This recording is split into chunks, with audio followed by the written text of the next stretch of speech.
হিন্দু থেকে মুসলমান হয়েছে, কি হয়েছে এখন কি করবে?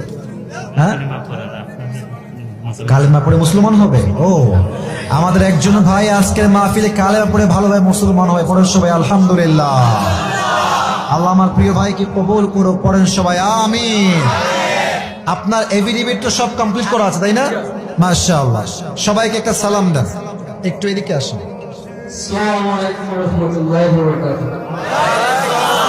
ওয়ালাইকুম আসসালাম ওয়া রাহমাতুল্লাহি ওয়া বারাকাতুহু। আমার প্রিয় ভাই অলরেডি ঈমান এনেছেন, তবে উনি আজকে অ্যানাউন্সমেন্ট দিয়ে সবার সামনে কালেমা পড়ে মুসলমান হয়ে শাহাদা বাক্য পাঠ করে পরিপূর্ণরূপে একজন মুসলমান হতে চায়। আমরা সবাই রাজি আছি তো ইনশাআল্লাহ? প্রিয় ভাই, আপনার আগের নাম কি ছিল? আমার আগের নাম ছিল শুভ্র। শুভ্র। মাশাআল্লাহ, আল্লাহ তার হৃদয়টাকে ঈমানের নূর দ্বারা পরিপূর্ণ ভরপুর করে দিক। পড়েন সবাই আমিন।